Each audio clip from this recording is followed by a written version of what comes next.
Assalamualaikum warahmatullahi wabarakatuh. Selamat pagi Ananda. Senang sekali rasanya Ibu bisa memberikan materi kembali kepada Ananda. Minggu kemarin kita sudah tidak pemberian materi, tidak belajar. Jadi minggu sekarang kita masih dalam materi layanan orientasi, yaitu memasyarakatkan bimbingan konseling di sekolah. Nah, minggu kemarin Ibu sudah berikan kamu tugas tentang buat sebuah karangan, yang mana karangan ini menceritakan bagaimana pengalaman kamu tentang bimbingan konseling selama kamu di SMP atau sekolah menengah pertama. Nah, untuk yang sekarang Ibu akan jelaskan apa-apa saja yang ada di dalam bimbingan konseling dan apa sih sebenarnya bimbingan konseling itu. Bimbingan konseling itu terbagi dari dua kata, yaitu ada yang pertama bimbingan. Bimbingan adalah proses pemberian bantuan di mana klien, jadi kamu itu sebagai klien dan Ibu sebagai konselor. Jadi kalau orang yang bermasalah dianggap sebagai atau disebut dengan klien, sedangkan Ibu orang yang membantu kamu itu disebut dengan konselor. Nah, proses pemberian bantuan yang mana bantuan ini gunanya untuk mengoptimalisasi kemampuan diri kamu supaya berkembang secara optimal. Nah, proses bimbingan ini itu diberikan terhadap kamu supaya kamu dapat mengembangkan kemampuan kamu secara maksimal. Nah, itu bimbingan. Yang kedua, konseling. Apa itu konseling? Konseling adalah proses di mana kamu duduk dan menceritakan permasalahan kamu. Nah, di sini konselor akan mengentaskan permasalahan kamu dengan berbagai komitmen nanti yang akan kita sepakati. Nah, jadi bimbingan adalah proses pemberian bantuan di mana bantuan ini untuk mengoptimalisasikan atau mengembangkan kemampuan diri kamu supaya dapat berkembang secara optimal. Nah, sedangkan konseling adalah proses di mana konselor dan klien duduk berhadapan. Klien menceritakan masalahnya, dan nanti dari proses ini muncullah suatu pengentasan masalah yang mana klien dapat keluar dari masalahnya. Nah, proses ini itu tidak akan berlanjut atau tidak akan bisa terlaksana apabila tidak ada azas-azas, tidak ada azas, tidak ada hal-hal lain yang mendukung dalam bimbingan konseling. Nah, sekarang Ibu tanya, apa bedanya bimbingan konseling dengan psikologi dan dengan psikolog? Bukan psikolog, psikiater. Nah, bimbingan konseling, psikologi, dan psikiater. Nah, bimbingan konseling tadi sudah Ibu jelaskan. Nah, sekarang apa itu psikolog? Psikologi, kalau psikolog itu nama untuk orang yang mengemban profesi tersebut. Seperti Ibu, kalau Ibu disebut dengan konselor, namanya konselor. Kenapa? Karena Ibu yang melakukan proses konseling, disebut dengan konselor. Kalau psikolog adalah orang yang ahli dalam bidang psikologi. Jadi psikologi itu adalah kalau yang konseling itu masalahnya ringan, kamunya sehat, tapi yang bermasalah adalah case. K-E-S-T. Case T. Apa itu case T? K itu kehidupan, E efektif, S sehari-hari, T itu terganggu. Jadi kehidupan efektif sehari-harinya terganggu kalau yang butuh konseling. Nah, apa contohnya? Contoh, kamu sering cabut di sekolah, kamu tidak punya motivasi untuk belajar. Nah, lalu kamu mempunyai masalah dengan teman.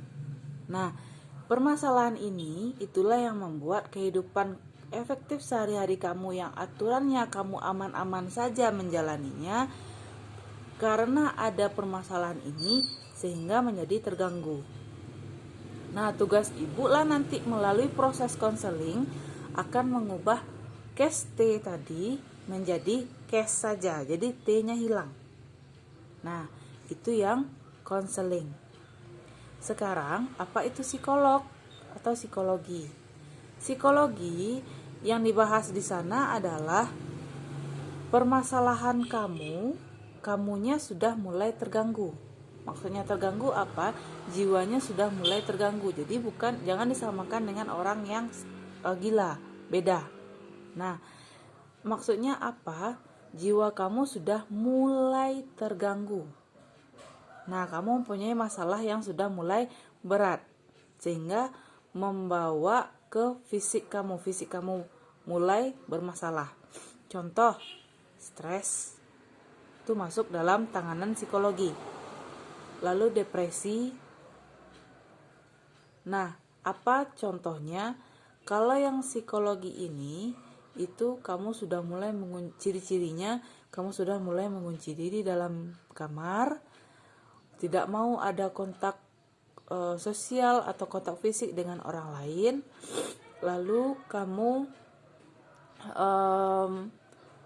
lebih suka menyendiri. Nah, itu sudah mulai mengganggu kehidupan sehari-hari kamu, sehingga ditangani oleh psikologi. Atau bisa jadi yang ditangani psikologi ini ada permasalahan terhadap diri kamu yang kamu tidak tahu, tapi di alam bawah sadar kamu bermasalah. Apa contohnya?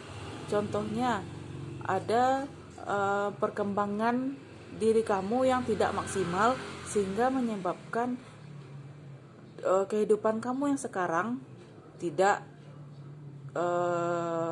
berjalan dengan baik. Nah, yang ketiga ibu sebutkan tadi adalah psikiater.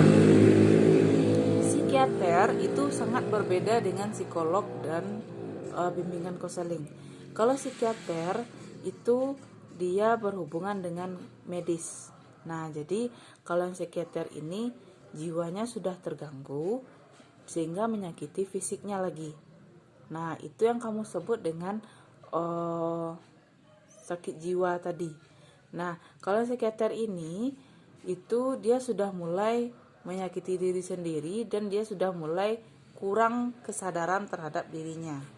Nah, untuk penanganannya 3 ini beda-beda penanganannya. Yang pertama, kalau bimbingan konseling, kamu yang bermasalah penyakitnya case T tadi ditangani dengan cara konseling. Kamu duduk berhadapan dengan konselor, lalu ceritakan permasalahan kamu. Di akhir konseling nanti akan muncul suatu komitmen yang mana kamu harus bisa keluar dari permasalahan tersebut. Kalau misalnya masalahnya terlalu berat, bisa dilakukan terapi ringan. Nah, terapi itu sesuai dengan SOP yang ada di bimbingan konseling. Nah, yang kedua, psikolog. Kalau psikologi, bagaimana cara mengobati pasiennya? Nah, pasiennya diobati dengan cara terapi. Nah, kamu akan dilakukan terapi atau diberikan stimulus supaya keluar semua penyakit kejiwaan yang mulai mengganggu diri kamu. Nah, lalu kalau psikiater itu dia tidak ada yang menggunakan terapi, ada yang menggunakan obat. Nah, jadi dia 2, menggunakan obat-obatan tapi yang lebih banyaknya dibanding dengan terapi. Kalau terapi itu gejalanya masih ringan dan masih bisa diatasi oleh psikolog. Nah, itu bedanya. Jadi kalau kamu tidak bisa ibu tangani, atau misalnya tidak bisa ibu mengentaskan permasalahan kamu, sudah mulai masuk ke ranah fisik kamu sudah mulai tidak mau berhubungan sosial dengan orang lain, maka ibu bisa alih tangan kasuskan kamu kepada psikolog. Nah, kalau tidak bisa dengan psikolog, baru dialih tangan kasuskan juga kepada psikiater. Nah, jadi untuk permasalahan ini itu harus dilihat apa masalahnya dulu, baru bisa ditangani oleh orang yang profesional. Nah, oke Ananda, itu materi kita pada hari ini. Sebenarnya materi kita pada hari ini itu khususnya terkait dengan apa itu bimbingan konseling, apa-apa saja azas-azas dalam bimbingan konseling. Nah, jadi ibu ingin sekarang untuk tugas pada hari ini kamu buat di buku catatan tugas pertama. Yang pertama, coba cari atau boleh kamu buat pengertian dari bimbingan konseling yang sudah ibu jelaskan tadi. Apa itu bimbingan konseling? Dan buat di buku catatan tugas yang pertama. Yang kedua, coba cari apa saja azas-azas yang ada dalam bimbingan konseling. Catat dalam buku tugas kamu. Nah, kemarin rasanya sudah ibu berikan tugas tersebut. Kalau sudah kamu buat minggu kemarin, tidak usah dibuat yang azas-azasnya minggu sekarang. Nah, yang ketiga, coba kamu bedakan apa itu bimbingan konseling, psikologi, dan psikiater. Nah, 3 ini coba kamu bedakan. Buat perbedaannya di buku kita, buku tugas, buku catatan. Lalu kamu fotokan dan kirim tugasnya melalui Google Classroom. Nah, tugas absensi ibu ambil berdasarkan tugas yang kamu ambil, yang kamu kumpulkan. Nah, oke Ananda, sekian pada materi pada hari ini. Ibu akhiri, assalamualaikum warahmatullahi wabarakatuh.